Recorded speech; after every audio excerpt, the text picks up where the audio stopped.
Hello and welcome back to my channel, and today we're taking a look at Soulstice, and this is one of those games that actually flew so deep under the radar, or should I say so low under the radar. Everyone knows this game and no one played it. I mean, that's glorious. And then the reason I have proof for this is very simple. It's for free on Epic Store. This game was released in 2022. And for a game to end up in that pit of hell, well, it must have, well, not done well, really. So, yeah, looking at this game, in general, it does look like one of your third-person hack and slash, something similar to Nier Automata, give or take. And it's a very story-driven game with a fast-paced combat, probably a leveling system, so give or take an RPG, or maybe not. No idea, never played it, first time I'm gonna launch it. Now, a couple things I do want to mention is when we go for the graphics, it took a while to get this game to run in 4K. For whatever reason, this is one of those games that is reading off your adapter information for the resolution, and it got a little bit confused about what it's seeing on my GPU and from my TV, because Nvidia being Nvidia, it obviously tries to scale, upscale, downscale and rescale whatever possibly it can, even without doing any of the mentioned things. So finally we got it in 4K, which is great. This game supports AMD FSR, it supports DLSS. So, again, technically all the good bits are there. You appease to the greater audience. Vertical sync is going to be disabled, FPS lock is unlimited, and this game even features a cutscenes FPS lock, which usually, you know, it gives you the vertigo. The game is running 120 frames, boom, you're back to 30 on a cutscene, and kind of like rips you out of the immersion, really. So I hope we're not going to get it here. Everything else is cranked to the highest setting possible, and when it comes to the highest settings for this particular game, it's very interesting because the recommended GPU for this game is actually a 1080. Now, some of you might be like, oh, but 1080, you know, it's an old card. Well, 1080 Ti still plays pretty much all the new titles absolutely fine. Well, granted, full HD up to 2K resolution, but then again, 1080 Ti out of the box, you know, it's an interesting thing. Also, as you can see, all these images, all this what's going on the screen does look pretty high quality, so I'm not entirely sure what happened to this game. Nevertheless, MSI Afterburner upper left, and we're just gonna go in with a 4070 Ti 4K, no FPS lock, and see what gives, because I'm surprised. Like, the game actually reports running in DirectX 11, which is the most stable DirectX currently. No idea. Let's start a new game and yeah, see what's gonna happen. And apparently this is one of those games which runs great on a controller. In the beginning, the world was subjugated by chaos. Then, the Keepers came to be, torchbearer, shaper, and judge. The three fought the spawn of chaos, and ultimately, they prevailed. Chaos could be banished, but it could not be destroyed. So the Keepers weaved a veil with their own essence and stood guard. The world was now safe, but it was also empty and meaningless. Thus, the Keepers reached beyond the veil. They seized the power of chaos itself. They gave it shape and purpose. They created life, and man was their most perfect creation. But all life would eventually hear the call from beyond the veil. Thus it happened that, alongside life, death also came to the world. The great cycle was set in motion. Yet chaos hungered for more, and sought to undo the Keeper's creation. The spawn of chaos struck, wounding the Keepers and tearing the veil. Endless droves of horrors trespassed into the world.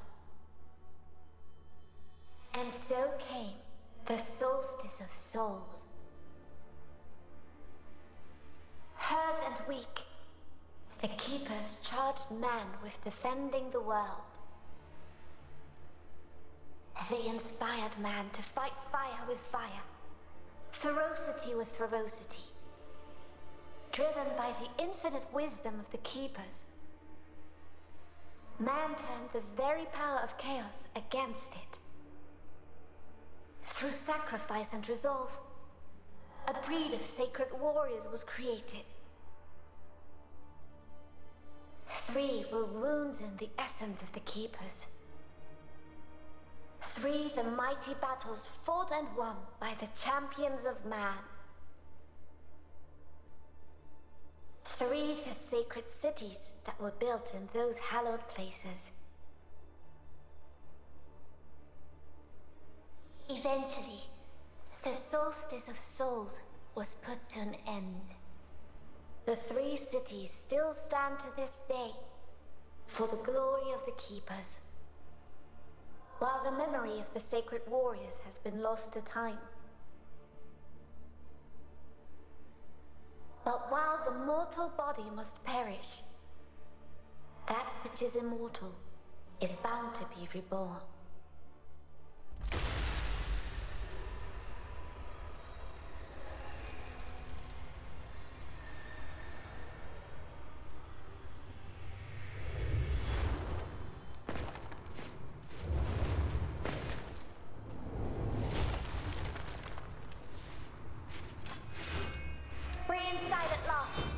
Don't be too enthusiastic.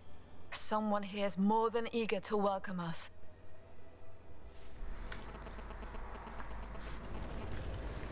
Okay, so here we are, and what do we see? What could unleash such immense power? If we survive, we might find some answers. Now let's focus on destroying these things.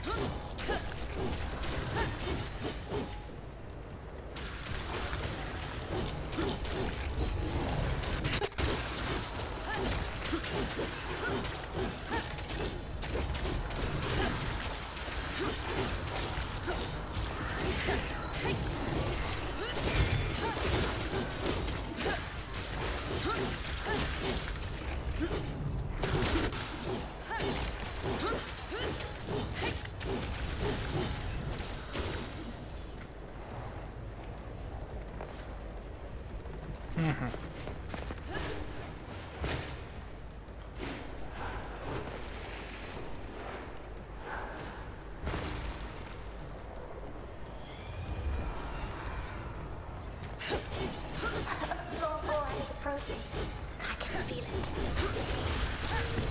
Quick and unpredictable. Careful. Here. Not again. I'm afraid you can't escape. I actually think that we may turn the situation to our advantage. What do you mean? You'll find out shortly. Prepare yourself. I'm ready.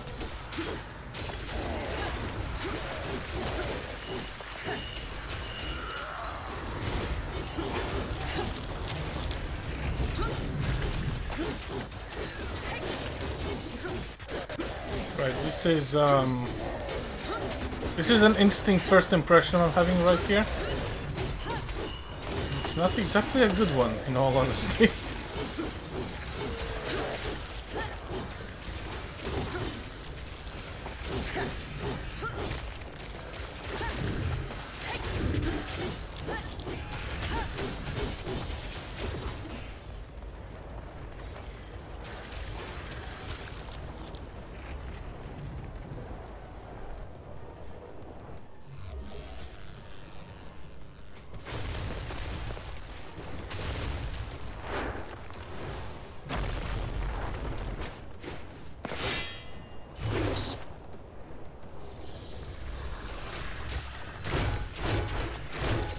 You feel it now?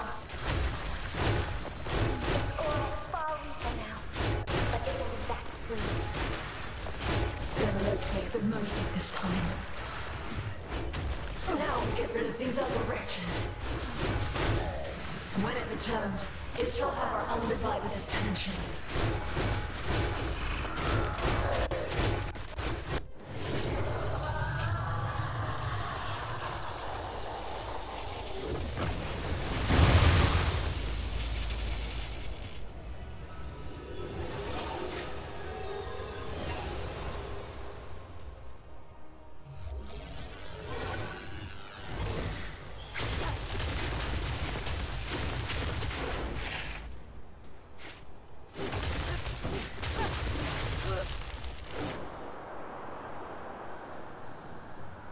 Are you alright? Don't worry. I can handle this and more. It just won't give up. I'd be disappointed if it did. Now it's our turn.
I can hear their cries, sister.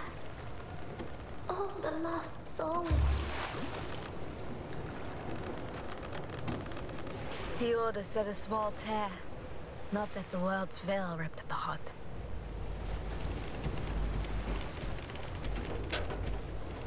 Look, there, above the cathedral. Ilden. One of the 3 capitals. The seat of the torchbearer. Once the light of the kingdom. Now it burns. I can't do this. It's too much. I can't even fathom why the Order sent us here with the other chimeras. I'm not ready. We are not ready. To them, we are just Briar and Loot. The outcasts. I say, this is our chance to prove ourselves. We can't waste it. Anyway, we're late. Can you sense the others? The echo of the dead is just too strong. It dulls my senses. Loot, you need to focus. Forgive me. I will do better. Whatever ripped open the veil must be powerful. Let's look for our observer. He should be able to tell us more of what transpired here. Then we best find him quickly.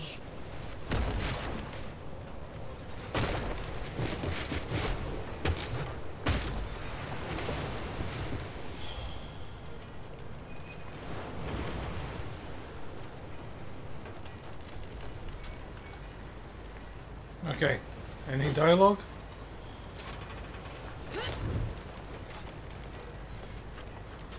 Right, okay. So let's talk about some of the things before we move on. First and foremost, we are pulling 7.7 gigs of video memory allocated, presumably. Pulling 8.2 gigs of actual RAM, and we're getting 60-ish frames. Here's the thing. So the opening sequence with the fight, it kind of feels like they tried to mimic Nier Automata and Devil May Cry. The problem is, it doesn't feel remotely as fluid as those 2 games.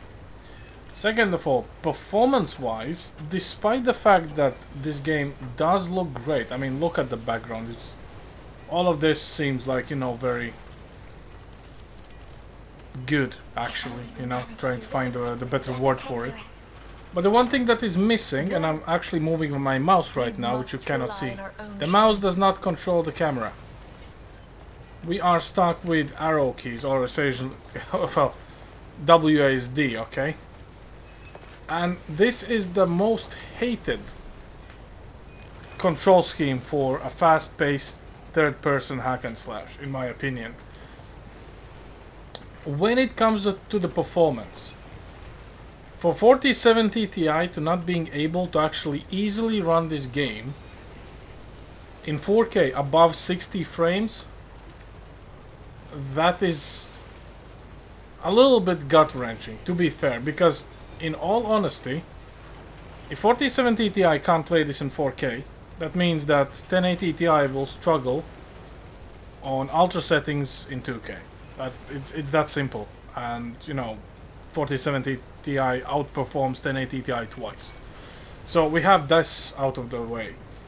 The only other thing is honestly the graphical fidelity of the game. All of this looks really well done. Like, this is how I would imagine a world like this. Like, look at the reflections, the waves, you know, the reflections on the water, all these moving things. I know all too well how chaos corrupts and kills. I don't know, this just... I'm sorry, sister. I didn't mean...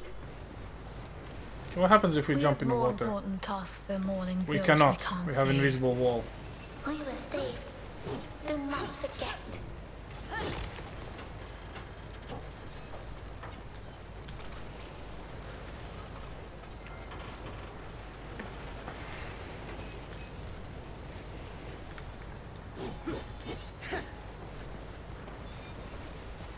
Well, this game is trying to kinda... Crimson Tear residue.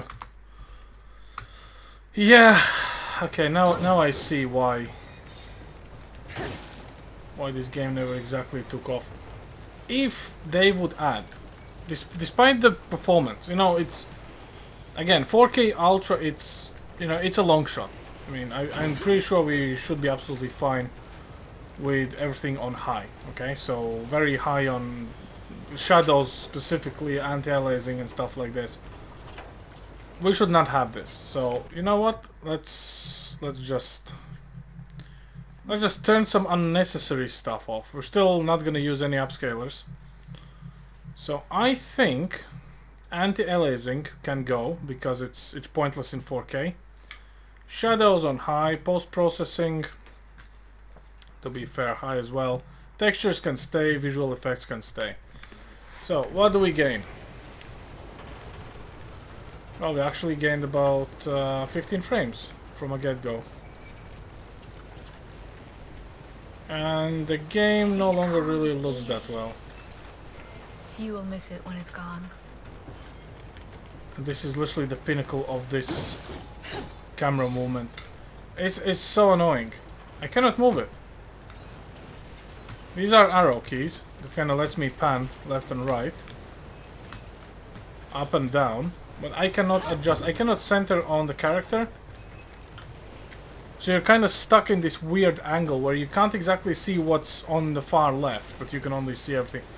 Yeah, I mean, not a fan. This really screws with my depth perception because I don't know if I'm gonna over jump, and again, there's an invisible wall here, so just so you don't actually accidentally jump over, because you cannot by any means say how far or close you are to whatever object you are actually running towards to. Shame. Honestly, I would say give us the mouse movement, mouse rotation around the character as, let's say, Devil May Cry or Nier Automata, and honestly I think that could be the missing link for this game. Everything else, settings, performance wise, can be adjusted, can be dialed in. We do have DLSS and FSR, but yeah, the camera, oh lord. These docks spread for miles along the bay. They once teemed with life. And now? It's like this city has been dead for years. Yielding is no more loot. We'd better get used to the idea.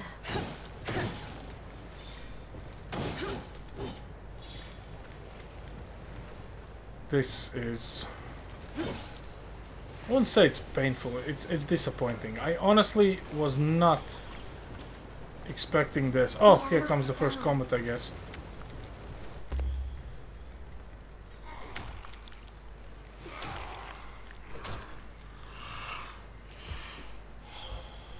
These broken.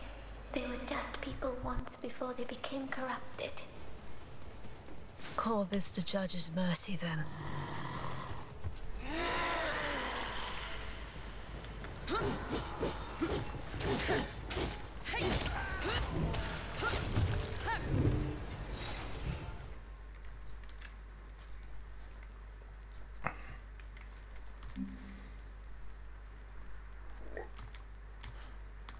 Okay, parrying, executions. Come on.